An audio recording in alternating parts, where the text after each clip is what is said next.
guys? This is Casey is Raw again, and today this is episode 3 of Dark Side of the Ring, season 4.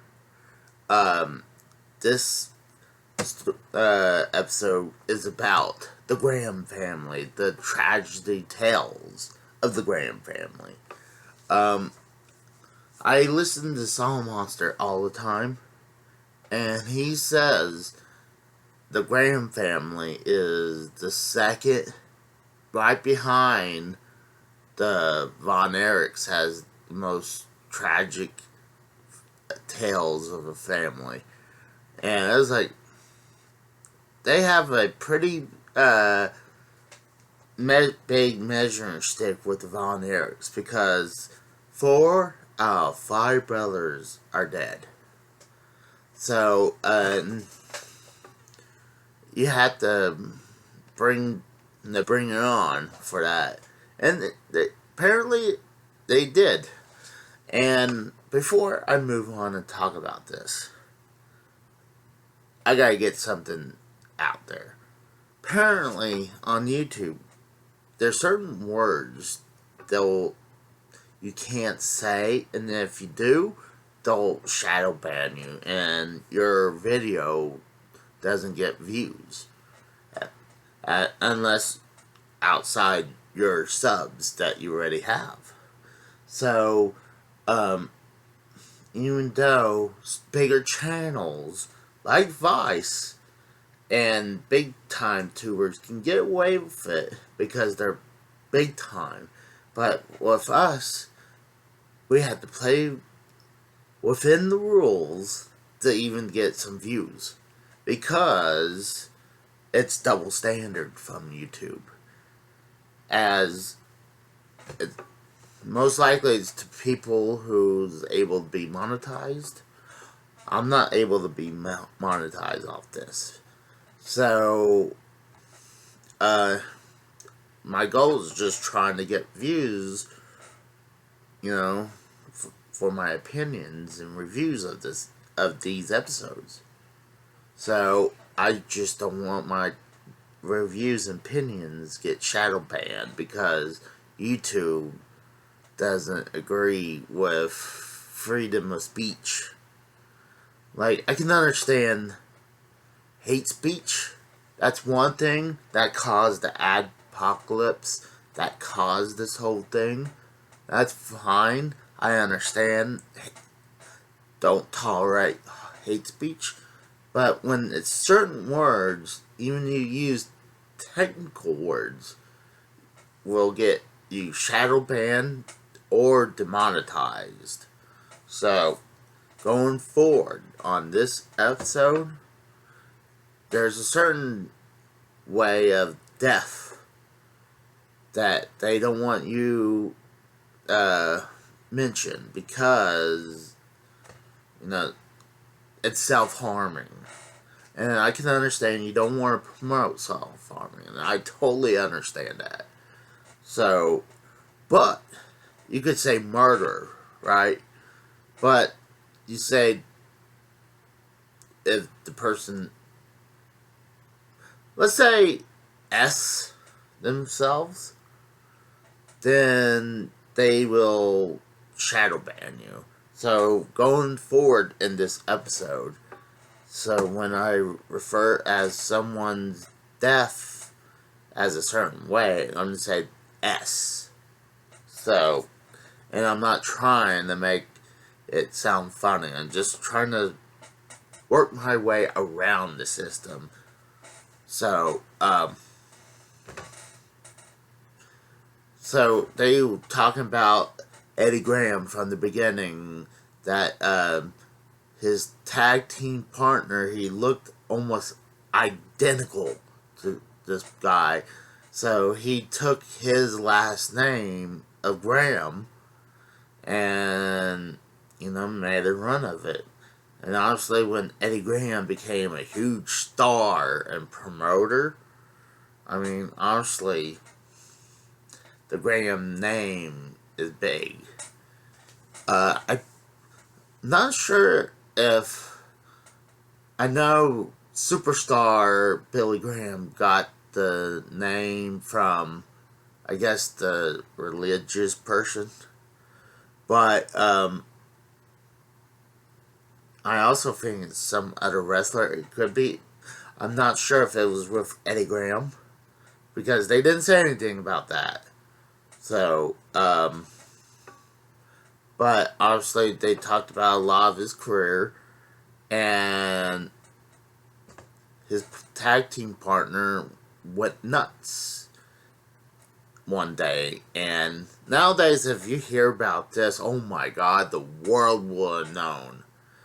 But his tag team partner, his mom, went in the hospital, and he threatened them, saying she better come out of this thing in good health. If not, or pretty much say, or else.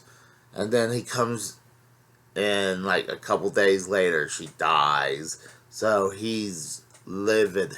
He comes down, he has several weapons.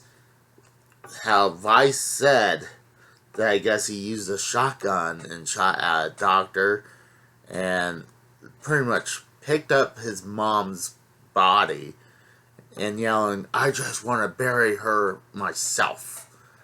I'm like, oh my god. So it was wild. And then, they're talking about how Eddie Graham had a really bad alcohol problem. So, the whole championship wrestling from Florida. So that whole promotion, is legendary. People like Ric Flair, Hogan, a lot of people came through there. And the Briscoes, I believe, came through that too, as well. But,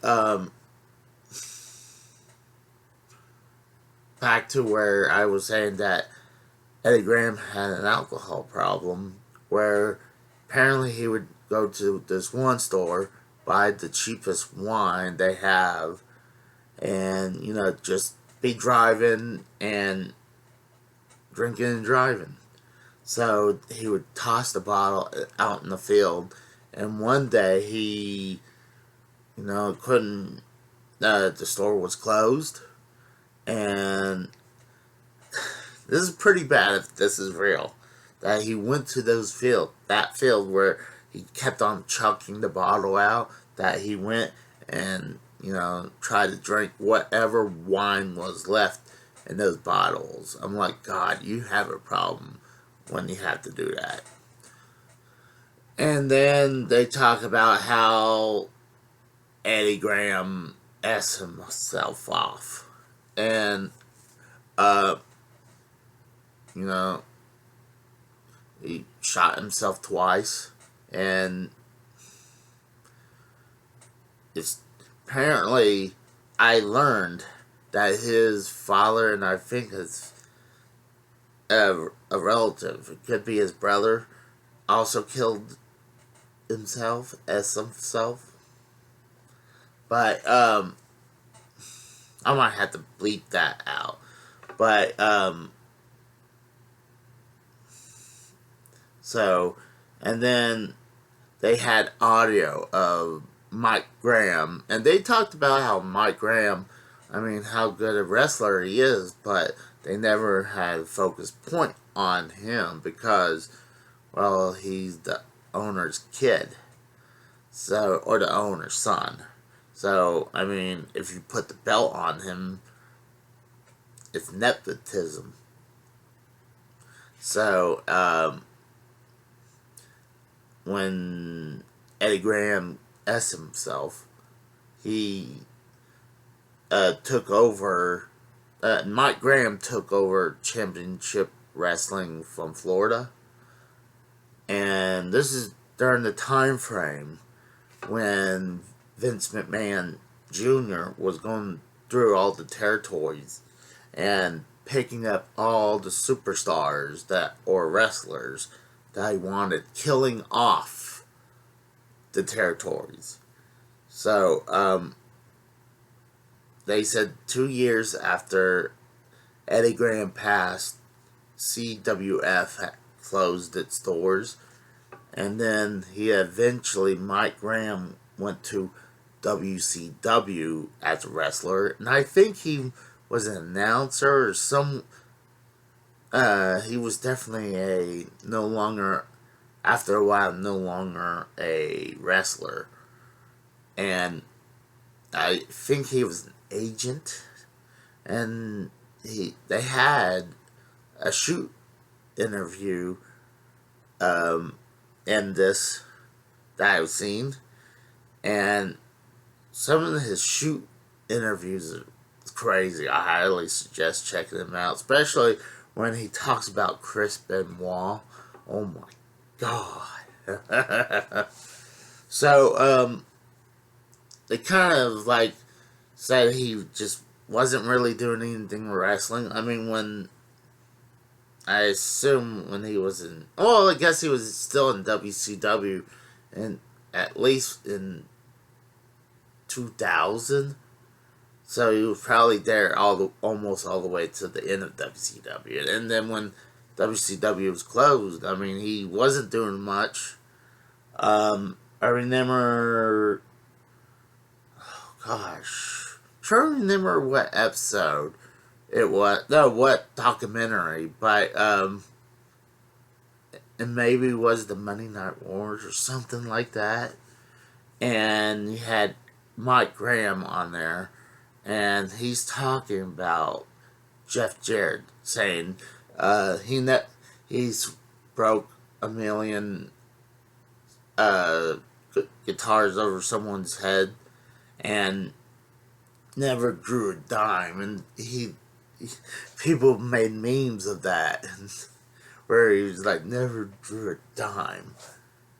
But that's not where I first saw this guy from. And shortly after that interview, he S himself. What's sad is that before he did that, his son is like, he's built. His son could have been a wrestler if he wanted to. Sadly, I hate saying this because it makes it sound bad. I mean, the thing is bad, but I'm not trying to make light of it. I just want to get around the YouTube rules. So, sadly, his son I guess he was battling depression, and he S'd himself off. So, apparently Mike Graham's daughter, well, God,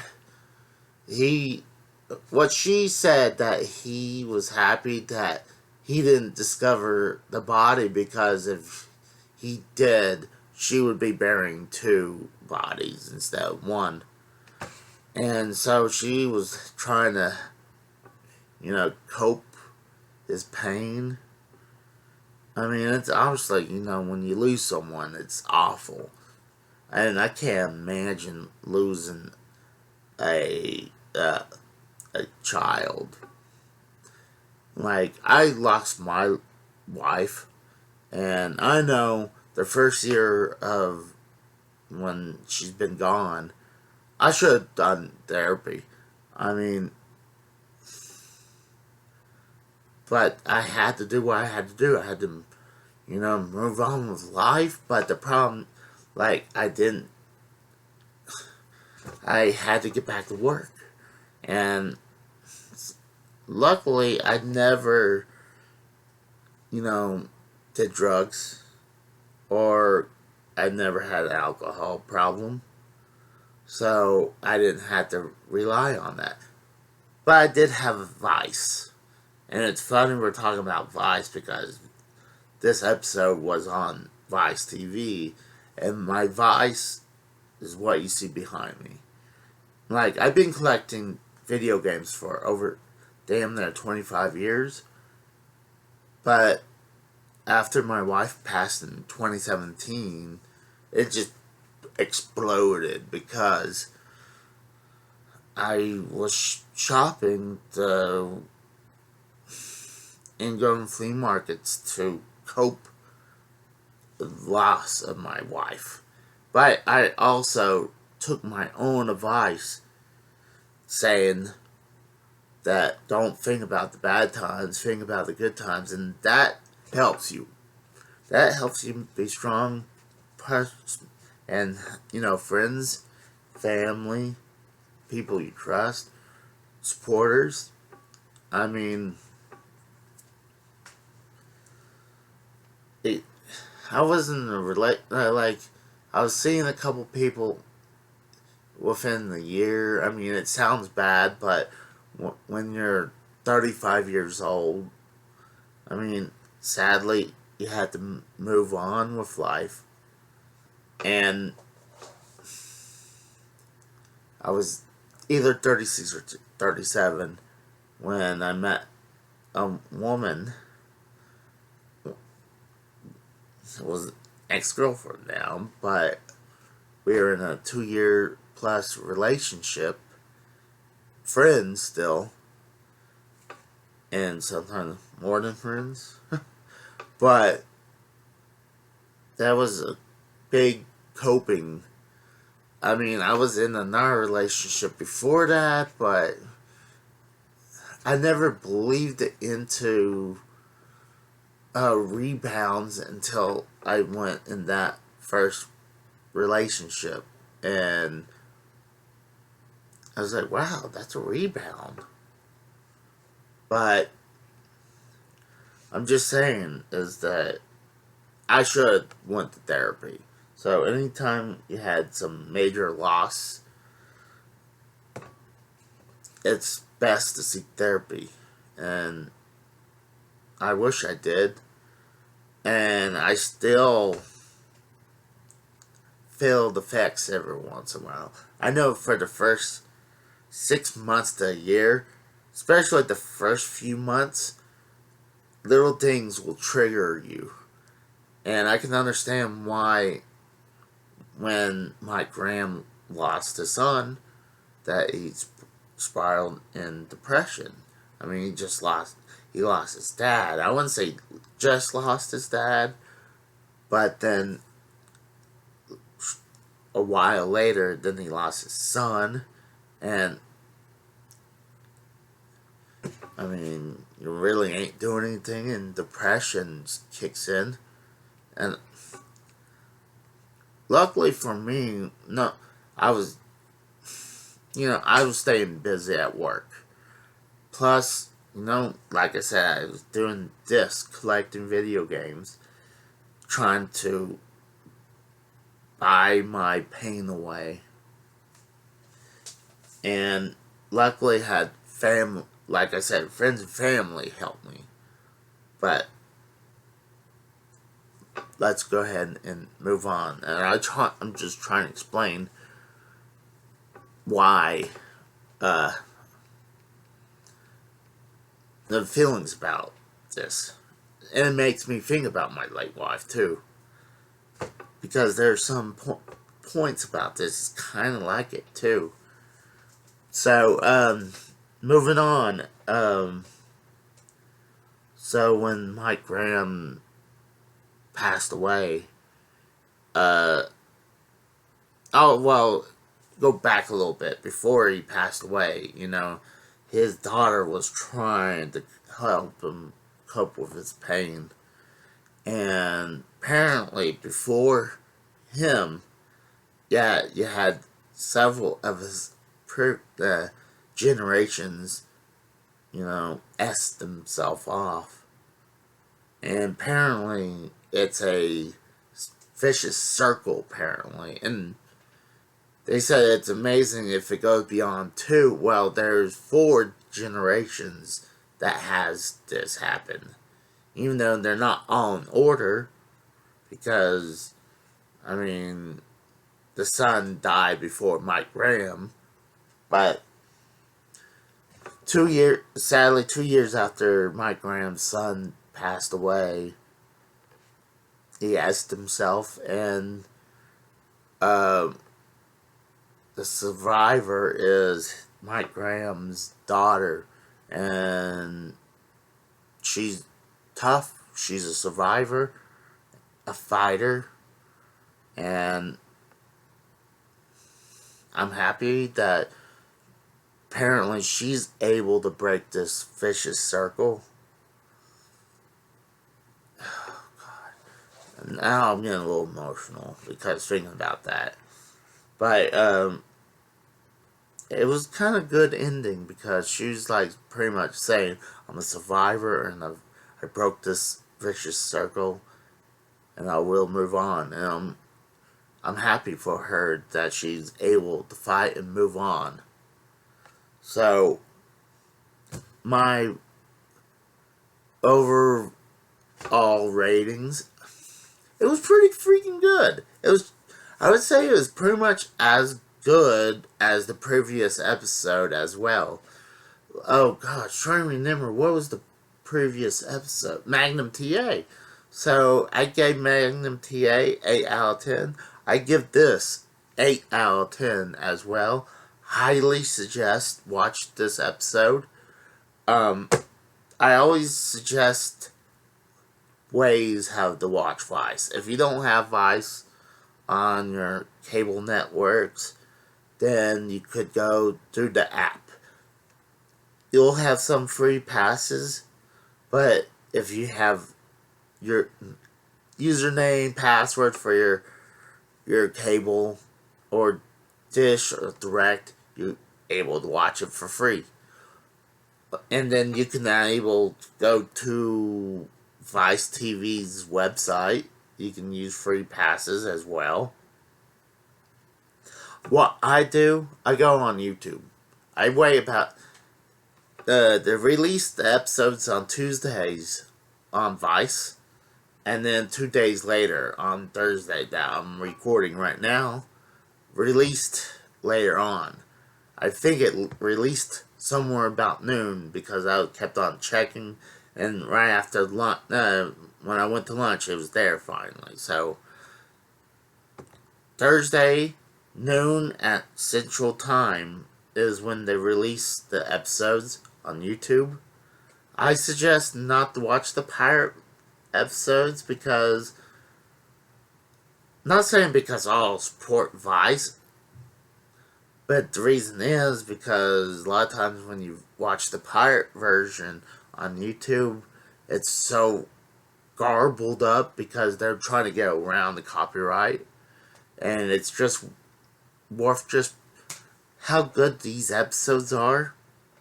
You pay $2 for standard definition for $2, and $3 you get HD.